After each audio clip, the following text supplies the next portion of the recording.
Hello, good listeners, and welcome to another episode of Tales from the Mennonite Heritage Archives, a show about people, places, and events from Mennonite history. I'm your host today, Sara Dyck. Thanks for tuning in. Today, I invite you to join me as we venture back to the time of the Great Depression that swept across Canada in the 1930s. Back then, the Great Depression combined an economic downturn with severe drought and insect infestations that ravaged farm crops. Many families were struggling, including Old Colony Mennonites in Saskatchewan. Work was hard to find and even harder to keep. 2/3 of Saskatchewan's population relied on government assistance. Food prices had to be low so that people could still shop and keep stores running, but it often cost business owners more to ship the food to the store than what they would make selling it. Many women began to work outside the home, and often found more work than their husbands. The Saskatchewan government knew it could not sustain government assistance for so many families. Without the means to restore farms, supporting large families could become a huge, permanent problem for the government's financial aid program. Saskatchewan had too many families and not enough productive farms. It was particularly difficult for Mennonites, who often preferred to live near one another, and not enough land was available for new farm families to make a living. However, 2 provinces west, in British Columbia, there were large areas of available land that the province wanted settled. An added bonus would be increasing the northern population of the province. The Saskatchewan and BC governments banded together to support Saskatchewan families to move to BC. But who should they send? These settler families needed to become pioneers and homestead in sparsely populated areas. The choice of people seemed clear. They would send the Mennonites. Mennonites have a long history of migration. In most cases, it was because of persecution or the desire for religious freedom, or the potential intrusion of government. But this time, the Saskatchewan and BC governments joined together to relocate these Mennonite families. Relocation would help populate Canada's most western province and keep the Saskatchewan government from constantly providing relief. The plan seemed straightforward. Saskatchewan would choose families with experience pioneering new places, had livestock, and would bring their own machinery. The government would supply them with an additional $100 and provide a train to take them to Burns Lake, BC. 28 families were chosen for the experiment.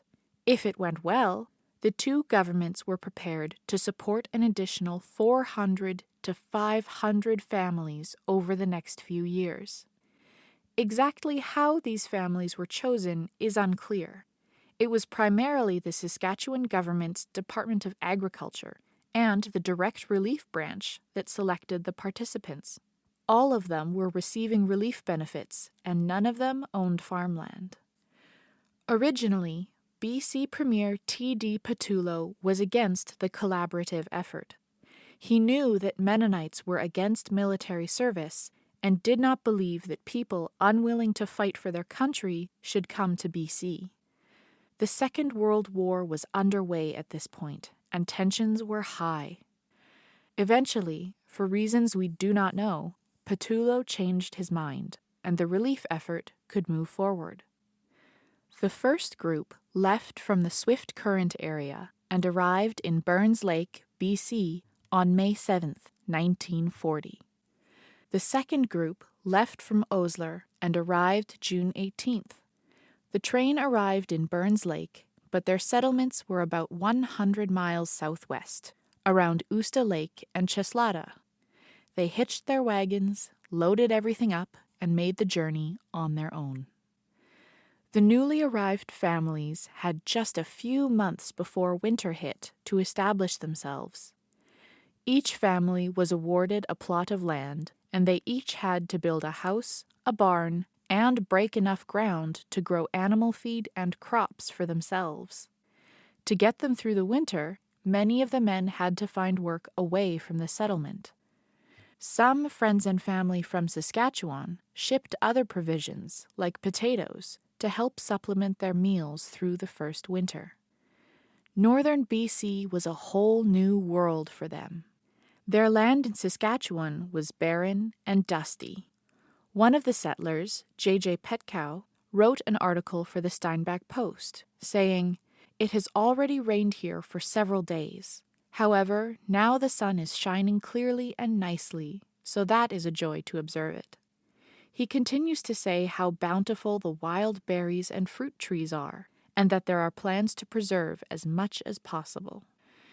These first families were the test group that would determine whether the move was a success, and if more families could be brought to northern BC.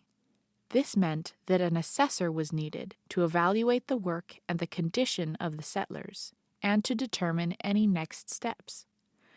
A report was created by the Saskatchewan government's Department of Colonization and Agriculture on behalf of the Canadian National Railways, which can be found at the Mennonite Heritage Archives. This report provides the head of households' names and ages, their wives' ages, and the number and ages of their children. It also includes what livestock and possessions they were able to bring, and the amount of cash. Most only had the $100 that was supplied by the government, but some sold possessions to acquire more cash. The assessor also commented on families and their ability to homestead. Most were very positive, like Herman Dyck's review. The assessor said, "This is an exceptionally good family, hard-working and intelligent, and, barring unforeseen disasters, their success may be taken for granted." Herman Dyck was 40 at the time of moving, his wife 36, and they had 2 children, a son, 21, and a daughter, 22. They were fortunate to have $400 in cash, as well as 4 horses, 3 cows, 2 heifers, 2 calves, 4 sheep, and several plows and harrows to break land. Some families were described as thrifty in their attempts to homestead. The assessor also observed challenges that other families faced. H.G. Jansen and his wife had 9 sons and 4 daughters that ranged between the age of 15 years and 4 months old.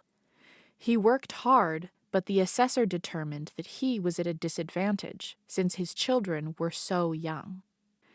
Another settler was described as not of a particularly good type, rather easygoing, not to say lazy, and it is only through the influence and active assistance of his 2 relatives that he will eventually succeed. Some settlers had come as extended family units, which was helpful in getting established in BC. Siblings and parents could homestead together instead of single-family units doing all the work themselves. The Bergen brothers were one such example. They built houses and barns and produced 100 tons of hay and broke 45 acres of land by freeze-up. In comparison, Herman Dyck, who was highly praised by the assessor, was able to put in just 5 acres of oats and about 30 tons of hay. Overall, the report highlights the success of these settlers. One section even states that these people have done more in the short time that they have been there than many of the other settlers have done in 5 or 10 years in the way of cultivation. J.J. Petkow, the unofficial spokesperson for the settlement, wrote that people who have lived here for years have been greatly surprised at the amount of work we have accomplished in the time we have been here. A condition of settling in northern BC required the newcomers to lease the land from the government. During this time, the Saskatchewan government was still making relief payments to the families who stayed in Saskatchewan, while also helping settle those who moved to BC. They did not want the families to become dependent on government aid. The settlers were supposed to start making their lease payments in 1940, while struggling to build their first houses and put in enough crops to survive the winter. There was no way they could grow enough produce to support their families, plus more to sell in their first year. The settlers had paid a $5 lease fee when they first arrived in 1940. In 1941, representatives from Saskatchewan and BC met to discuss how to resolve the issue of those who could not make their lease payments. BC wanted all of the lease agreements turned into purchase agreements. Their logic was that, in the meantime, Mennonites would complete road work for the government, which would go toward their payments. Mark Matthew Connolly, MLA for the area at the time, was unimpressed with the idea of converting leases to purchases because the Mennonites had refused to register as voters for the upcoming provincial election. The Mennonites feared, once again, that registration papers contained clauses that would force them into military service should a conscription arise. The Saskatchewan representative met with the Mennonite settlers and convinced them to register within the week. Upon hearing this, Connolly approved expenditure for road work to begin. The settlers were granted 9 years to pay for the land in full. With the Saskatchewan government's help, most paid their debt within 3 years. The BC government held their roadwork money from 1942 in trust, and additional work in 1943 also went toward the payments. By 1943, the settlers had become self-sufficient and could make the payments on their own. The Burns Lake settlement experiment was considered a great success by the Saskatchewan and BC governments. In fact, it was so successful that some families later financed their own moves to BC, drawn by the rich farmland. During an economic depression when there was no end in sight, the move west must have seemed the best possible solution for struggling families and a financially burdened provincial government. It should also be noted that, historically, the area was home to Indigenous groups, but MHA documents studied for this story do not record any Mennonite encounters with the Indigenous peoples there. Giving these Mennonite families a leg up in resettling themselves eased the load on government aid to those who stayed in Saskatchewan. It also met BC's goal of creating farmable land in the northern area of the province to boost the economy. The governments were prepared to continue the settlement program.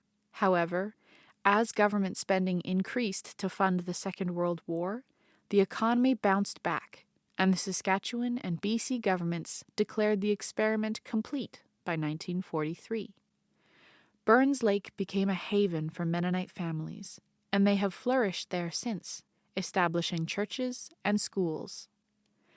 The Mennonite Heritage Archives in Winnipeg holds records related to this story, as well as source articles by Don S. Bowen and T.P. Devlin. What are you taking away from this program? Let us know by dashing off an email to info@mharchives.ca. Hello, I'm Archivist Conrad Stace.